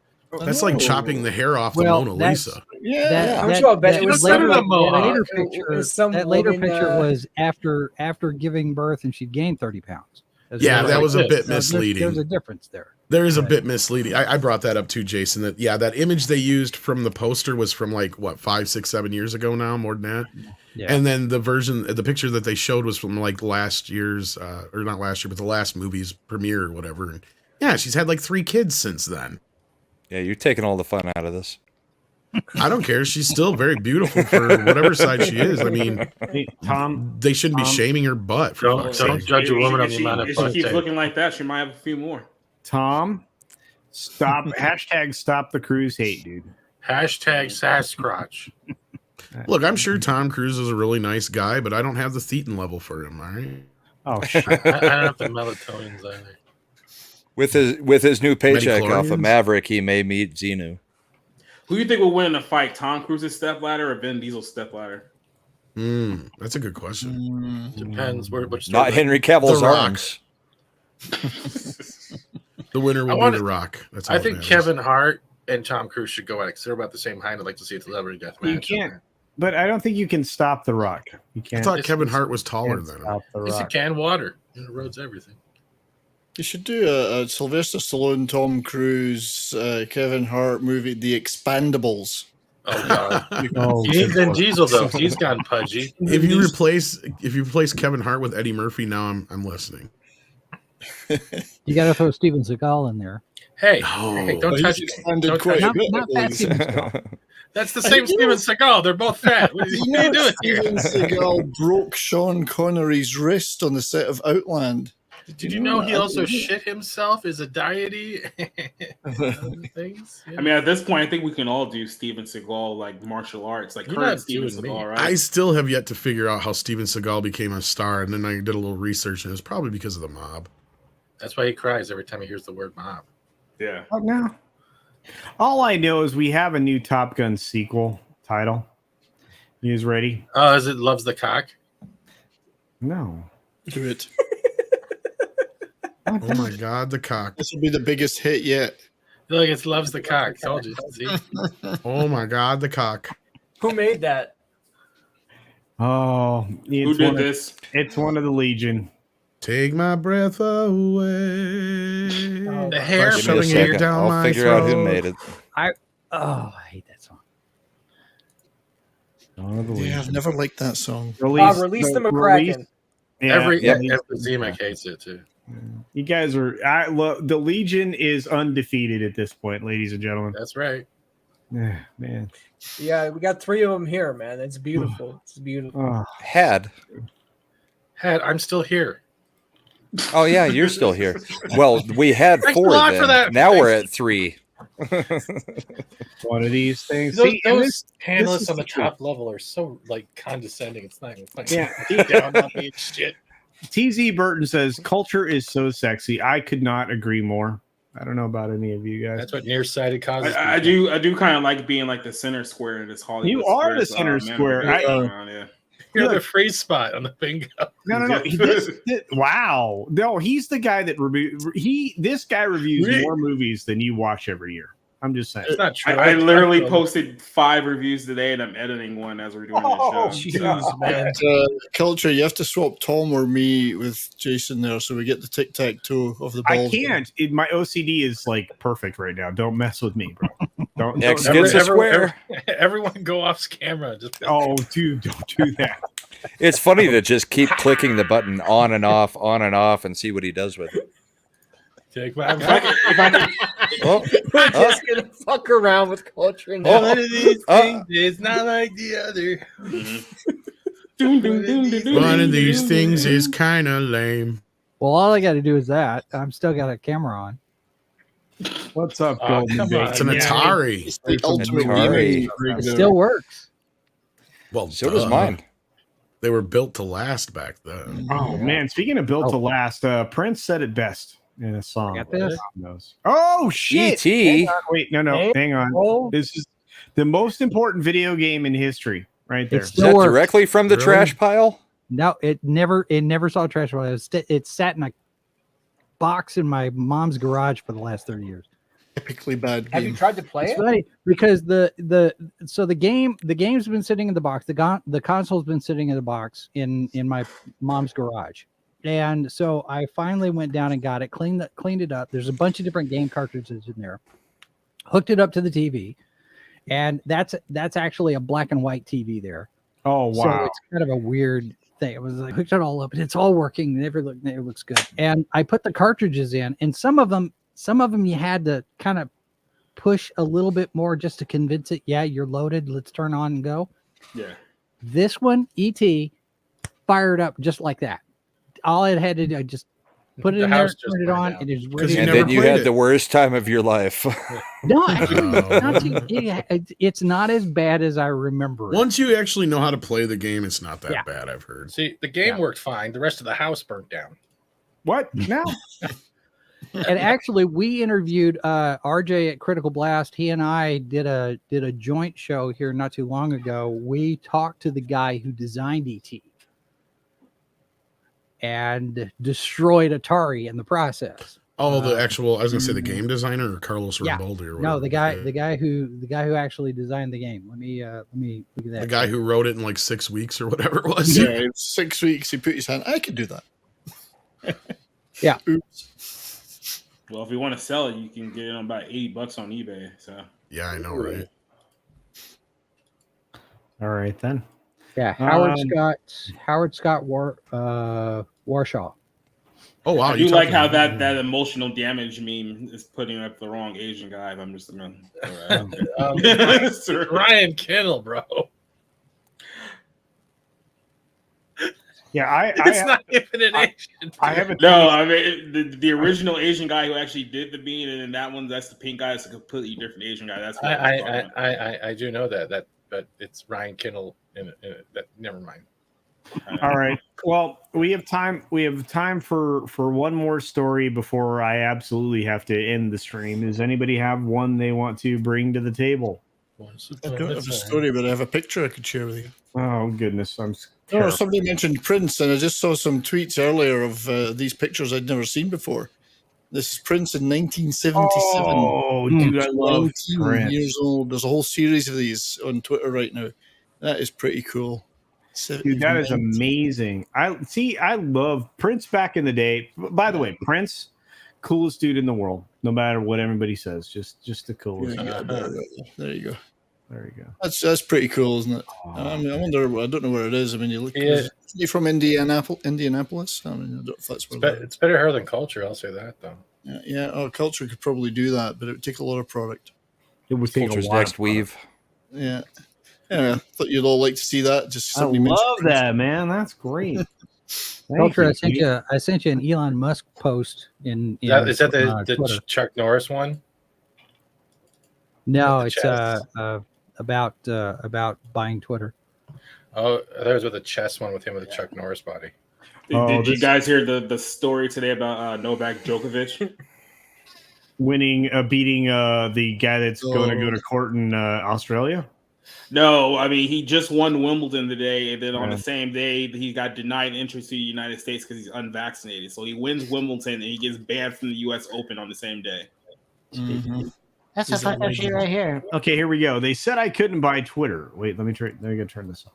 Said I couldn't buy Twitter. Then they wouldn't disclose bot info. Now they want to force me to buy Twitter in court. Now they have to disclose bot info in court. That dude is Discovery is playing gonna be 3D so much chess fun on this. times 5.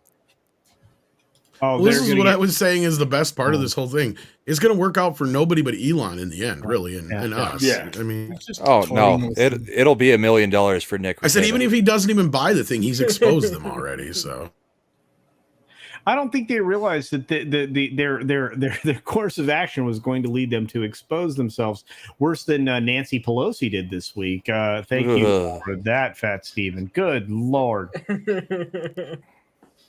I'm pretty sure he would have. And he would have received from her too.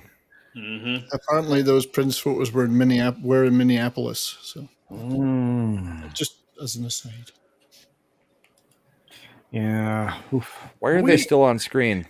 I didn't do anything. Green Rocks, can you put Culture's head on Pelosi for me, please? I don't know where to look right now. Like, you know what happens when you leave milk on the street for like a You week? gotta request somebody. Does everyone else smell goat cheese? I smell goat cheese. That's right. Yeah. Look, TZ Burton says Sorry. stop. Stop. You know when you can smell bad milk outside the carton? Why This is how they make her special ice cream. They leave it out in the sun. I don't want to end. I don't want to end early, but I want to say thanks to Willie Woodward, who said for $2, Culture and Panel. Thanks for the show. I gotta go. I missed this when he sent it, and I feel bad. I'm gonna have to say something nice to him. I'm gonna say next time. Get off my Something lawn. nice. You're a great person, Dick. Thanks for the money, asshole. Mm-hmm. $2. That's all you got. Thanks. Wow. Just kidding, Willie. $1 to read it. $1 All right. to F off. Look, at this point in time, there was a lot of stuff going on. This has been just an amazing time with all of you, but I think we got to elevator speech our way out of here and call it nap time. At least for me, I have a fuzzy brain from having a migraine all day. We got to get this guy in here sometime. His name's Michael T. High Desert Comics. He's entertaining as F. And he's the only person that gave Tom a run for his money in trivia over on Snowdub's channel. I'm kind of mad Snowdub's not here. He's going to get fired. he was in the chat earlier, wasn't he? No, maybe not. In trouble. He's in trouble. All right. Well, we're going to start. I did see him earlier on a different chat, though, then I guess. I know I saw him. Yeah, somewhere great. today. Thanks, Tom. He's not here. Well done. Well, Appreciate you know. Why is that my fucking fault? It's not like I'm his daddy. Hey, lovers, chill. I don't think so, anyway. Tom is my hetero life mate. There is no I bet loving. he is the bottom top. Yeah, and if he is, that makes you the mama. All right. Well, I'm here to say this. We're going to wrap it up. We have an amazing set of humans on this panel. I have been absolutely wait. Snowdub's like, wait, I'm almost there. Bro, we're done. You missed the shot. Told you he was around. I know. I love him in the weirdest way. But I look, we have a lady on stream. She is somebody who's important to me because she takes care of a lot of people. It's Six, who does lots of things and talks about vegetables. What's up, Six? I do talk about vegetables. You mean like the plants or the people? I talk about lots of things. He just talks about crippled people for no reason.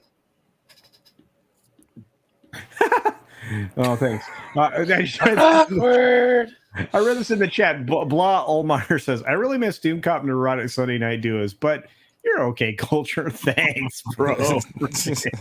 Oh, fudge. We have an incredible stream that we can send you to when we're done.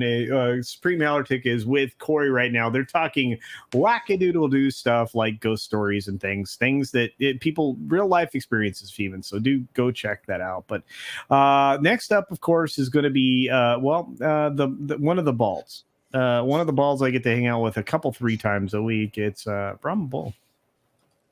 Well, I'll probably remember this stream, so that's a good thing.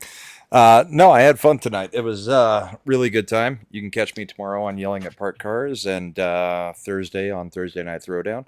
And if you like retro gaming, I've put out a few different games in the past couple weeks. An NES game, Rygar, and PlayStation game, Kingsfield. How many times? How many times did you play Rygar exactly? Last night, 2 times, because apparently with OBS Studio, you hit start streaming, and then you have to go into YouTube and click go live. So I played a whole freaking game from 12 until 1:15. And you wondered why nobody was chatting to you. No, I just figured nobody likes me. But then I went back in and did it, and still nobody came in. But I knew I was live until Grant Gregory came and rescued me about 45 minutes into the stream. And I finished the game for the second time last night, about an hour and 15 minutes later, and finished at about 2 o'clock. So, yeah. Go check out the channel. It's fun. All right. Oh, God. I got to go to Fat Steven next. Dude, please. Spare everybody. Oh, no! For your request, guys. They call me. That Culture got some knockers. That's about the only thing that could have made her knockers look worse. Yeah. Wait, Seagal, did you just make that your profile? No, I just took it out of yours and saved it and just uploaded as a backdrop for virtual. Oh, there's something so very wrong with you people. Badunka Casino. So is that like whole milk or like 2%? This is more like skim with pasteurized salt. I don't know. What's sad is she's the one with the best figure and tits in that picture. Out of her daughters and her. Exactly. You can also use the liver spots to connect. Mom, could you put something on? God. You can also use the liver spots to connect the dots, and it makes a picture of a giraffe. When are you gonna buy me my plastic surgery, Mom? It's like a negative planetarium. Newslad did a worse one. So this is. Wait, Newslad popped up. Oh, where he's at? Don't you want to milk me? All right. That was your outro, Steven. I hope no, it you're wasn't. fine. That was your chat going blind. There's a difference. I've got nipples, Greg. Can you milk me? You can catch me on YouTube tomorrow morning where I do stuff, and I'll be on other channels and doing stuff like this. I got it. You know what? I'm going to bring in this Steven next week. It's going to be dueling Stevens at some point. He won't win. He's already a traitor. Wow. All right. Well, we have the class act of the chat of the stream here tonight. We have Jacob from Society Reviews, the man who is also part of Bounding into Comics. He does more reviews of movies than you in a week than you watch probably all year. What's up, Jacob? It's sad, isn't it? No. So I also have a YouTube channel, Society Reviews on YouTube. We also do Society Reviews at Twitch as well. Tomorrow night, myself, Rob Motto, and Rick Angorn are all going to go over Thor: Love and Thunder in excruciating detail. So there's a lot of things that the poke holes in it as far as that film goes. Wednesday night, Bounding in the Comics on YouTube. Myself and John will be there. I don't know who else will be there. We'll have to figure that out as we go along. People are dropping like flies. And then Friday night, I do the Barroom podcast. And then on next Saturday on Twitch, this is going to be a special one. We're going to do a movie night with a bunch of guests, and we're watching Roadhouse. So Roadhouse. Yeah. Is that the Peter Griffin edition? No, it's the Patrick Swayze one. Oh my God! No, it was a good thing. It was. A good oh thing. my God, the cock. Culture. There's a special article that just came out for you in the share quickly. I think this is a good I don't believe you at all. Yeah, you should, because you have a migraine, and we're migraine. No, I'm not doing this. No. You are doing this. You're doing this because it's cultured after dark. You're doing this. Newswad. Saggy titties in the rain. No milk given. Imagine the smell. Why does it smell like soy? Hand. Wait a minute. Whose hand is that? Do you see right above at? Oh, that's her the hand. Newsline? No, we were too busy looking at the gun. Oh, that's after Hulk snapped his finger. All right. Don't ever put on a bikini. This is that is distinctly uncomfortable. I'm gonna go back to this. Look, Snowdub spends $2 to say my apologies for no cotton representation. Dude, you're cut. I know. Boo. Wow. Boo Snowdub in the chat. Just and Southern Bell says, got to keep Paul P off the roads. Oh, I agree. Paul Pelosi needs to stay far away from the car. Nancy was like, whatever I have to add to the menu. That's right. Oof. Want cream cheese on your salad? No, not today, Nancy. No, not today. Anyway, all right. We have other humans that need to say bye. One of them. Well, you know what? Tom gets to wait till last. Let's do this. We got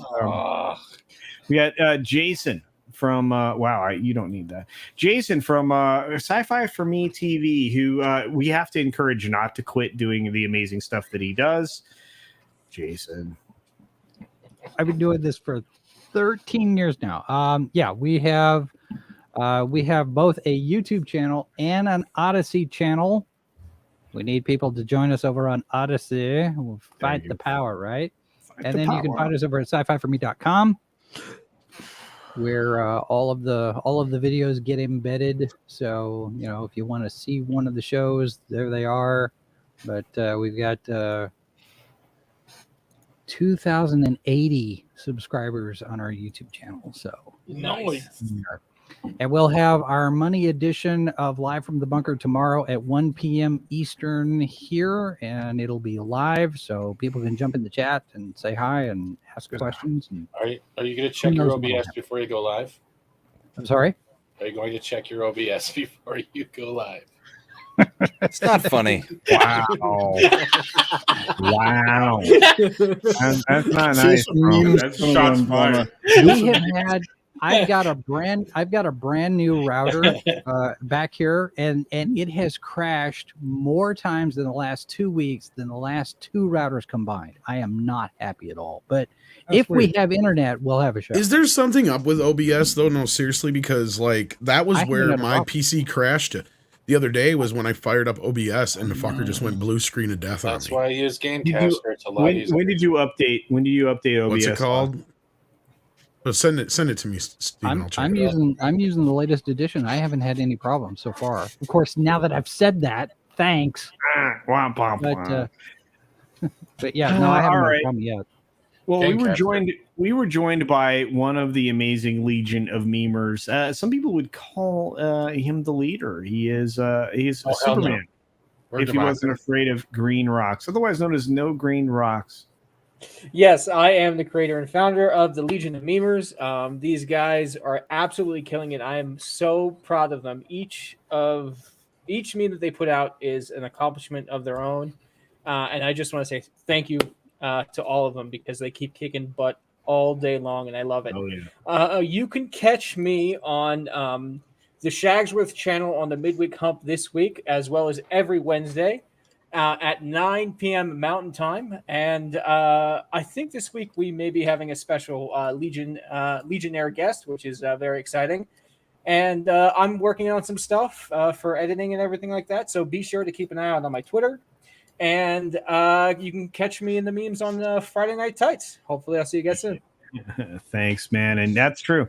Legion of Memers is killing it everywhere they go. I love what they're doing, and I appreciate it. Of course, we have one of the other balds. There's 3 balds on this stream. Mr. Clean. 4 balds on this stream. We're taking over. I love your magic eraser. Oh, well. 70s rock, man. Well, thank you for allowing me to slip in. Culture. Yeah. I like it when you slide in. It's always fairly gentle. Slid in all the way, and thank you for that. I'd also like to thank Jacob for watching all those crap movies so that we don't have to. It's a service, a great service to do us. Tomorrow, I have my fortnightly live show. If that's the correct word. It's only Talk and Roll. 2 p.m. Pacific, and just to ignite cognitive dissonance in everybody, it will not be about music tomorrow.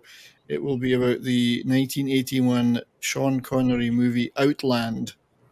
So it's an Outland special, 2 p.m. Pacific on that 70s Rock Fan channel. We should have a lot of fun. We'll have some good guests.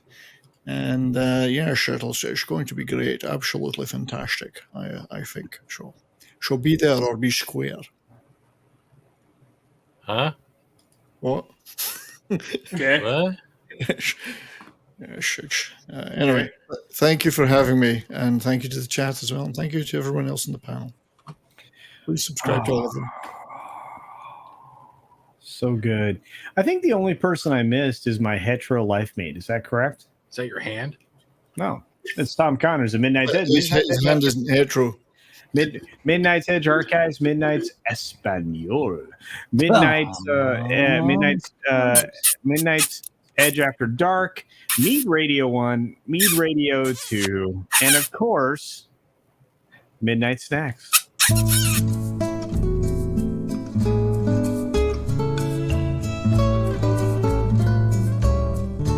Just remember, folks, karate with infinite patience. You and I are rare people indeed. And tacos rule. Stick it in.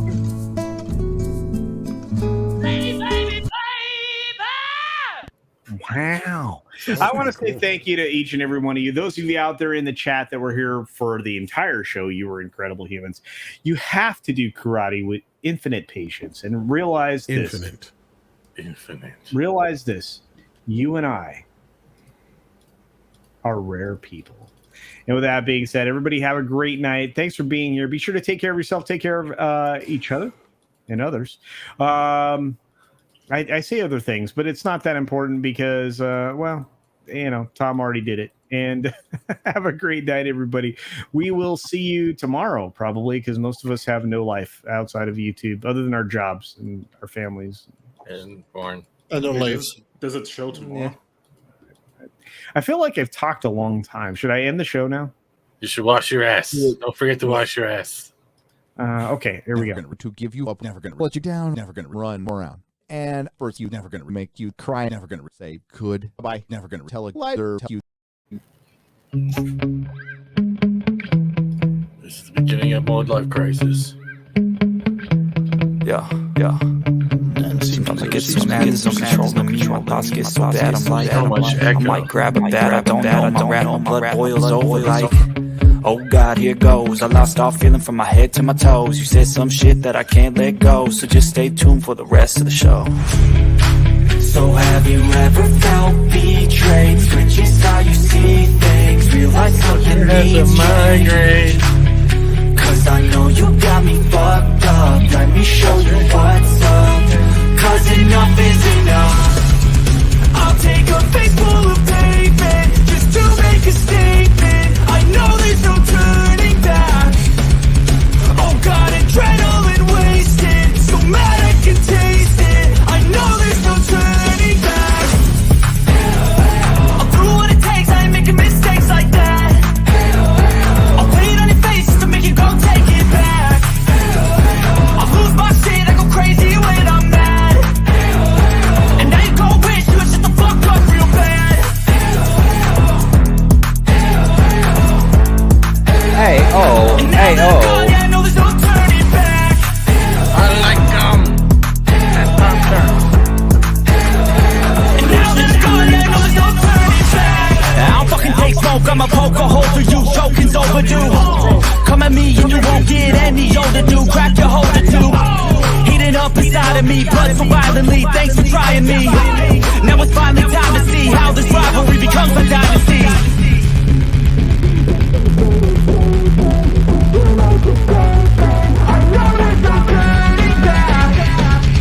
Oh God, adrenaline wasted, so mad I can taste it. I know there's no turning back. I'll do what it takes, I ain't making mistakes like that. I'll put it on your face just to make you go take it back. Culture Pelosi's tits touch her knees. Remember, the stream is brought to you by OBS. It crashes your computer. Touch your knees, you're okay. If you would like to buy more magic erasers, reach out to that 70s rock fan at www.shinemyhead.com.